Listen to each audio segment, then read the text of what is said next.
Hey guys, it's Ricky and Meg. And I have quarantine hair. We are still locked down here in Louisiana, and I can't find anyone to cut my hair.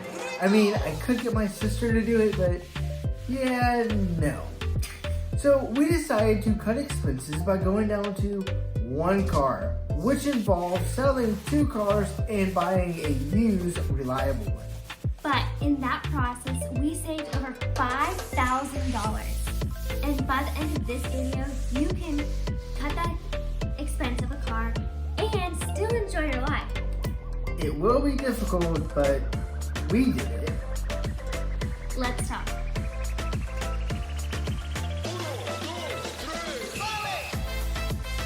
When we first got married, I had a death trap car, and her car was not any better.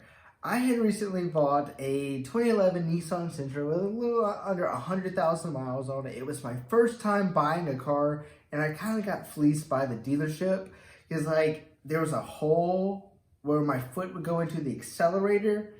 Yeah, not fun. And then it would just die in the middle of Lafayette traffic. Every single time I hit the brake, it was die. So my first car I bought when I was 17 years old for $2,000.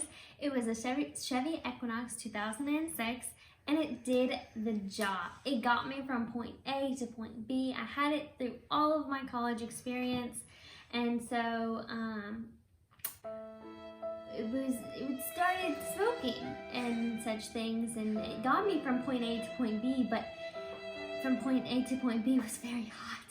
So, in the midst of our cars trying to kill us, we thought maybe a reliable car might be nice between the two of us.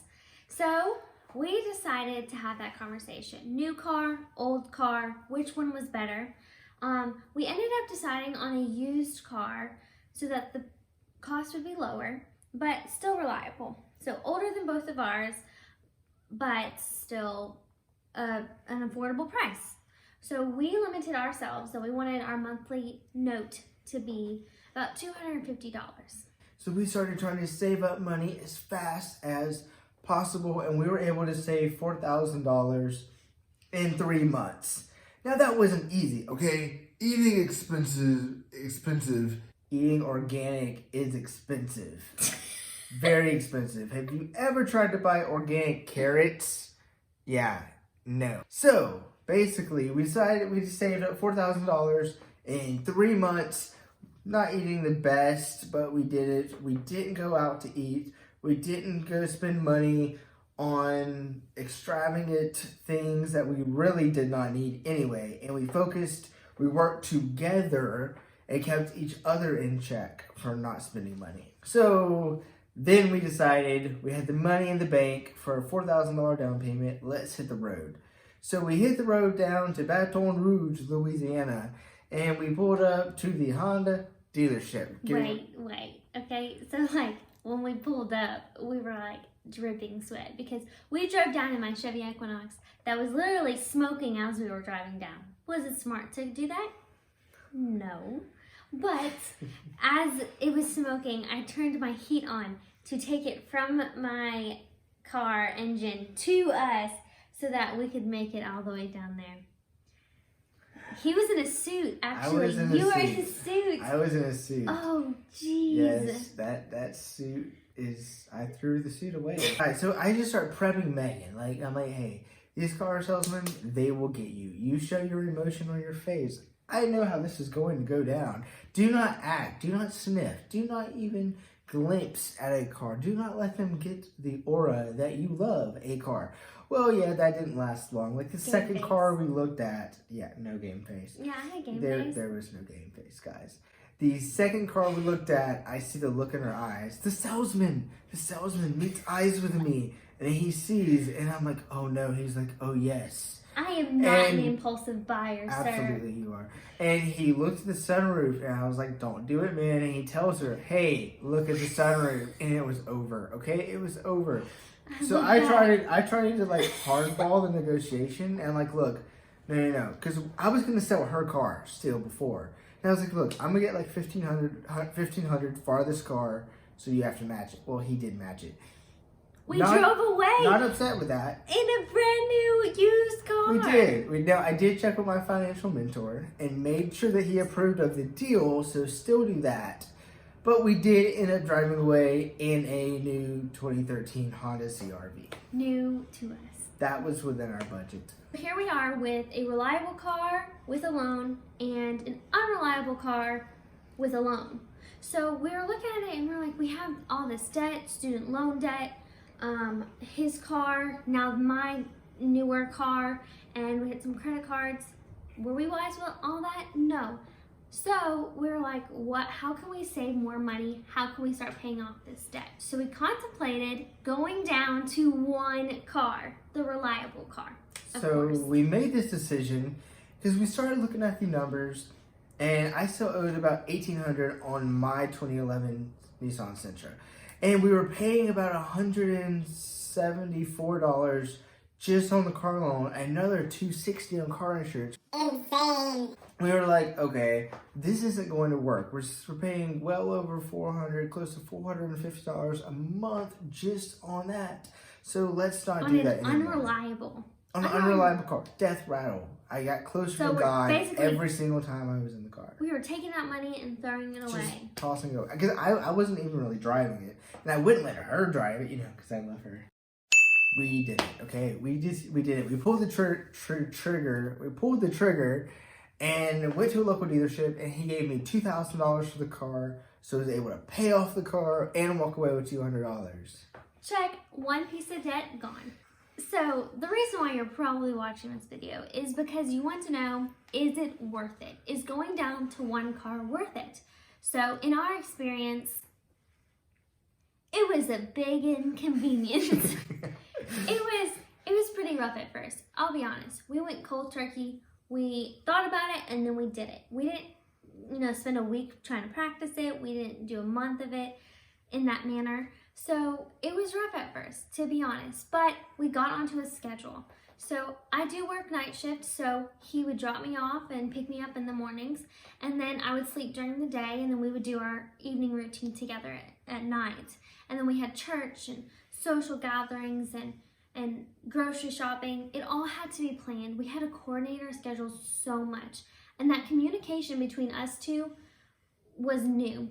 We had always been independent on our own. So we definitely had to grow. I mean, we had literally been married. That was, and bought that in May. So that was 2 months of being married. So we were definitely working on communication skills. So it was a bit of an inconvenience, a big inconvenience, but it was worth it because we ended up saving over $5,200 in a year just from doing this. $5,200, which accounts for approximately $500 a month. One of the questions that we've had to discuss is, when do we want to get a second car? So we've been doing this for almost a year.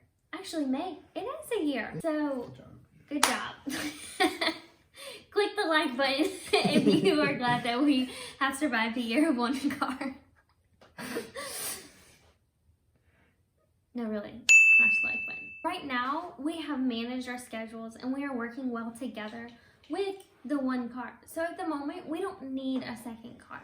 However, if we move to a bigger city due to educational reasons or work reasons, we will probably get another car simply because it is a bigger city and we will have to travel longer distances to organize our schedules.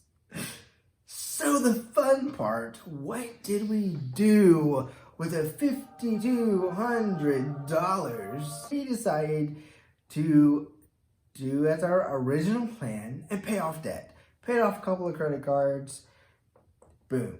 Then we decided to modify the Dave Ramsey plan just a tad bit, and we started to invest, just like you should. Hop in the description, sign up for the Robinhood, link in the description, and you get a free stock up to $500.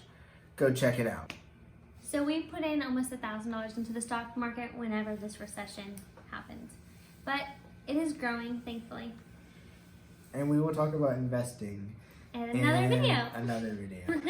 And then also we decided to enhance our emergency fund just to get a buffer.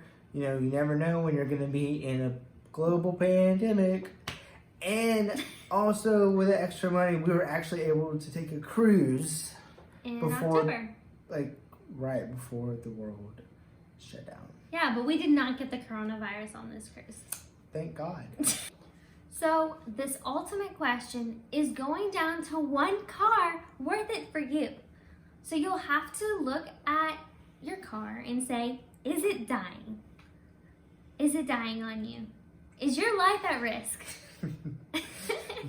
If it is, time to get a new car.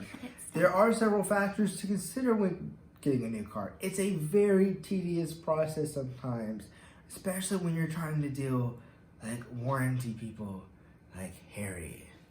He tried to sign us up for every single warranty in the book and thought that we didn't know any better. Like, I need tire warranty and windshield wiper warranty. Not today, Harry. So you need to calculate the cost. Okay, calculate how much, if you have a loan, and the insurance. Include the insurance because it is different per car. All right, guys. Thank you for sticking around. Once again, go check out Robinhood. Hit the like button. Comment. Let us know your best car buying experience or your worst car buying experiences so we can all learn with you. And please subscribe. It would really, really mean a lot to us. We're trying to really get up and going here. It would definitely mean a lot to us. We've been excited over every single new subscriber. Trust me. Yes! One more! So,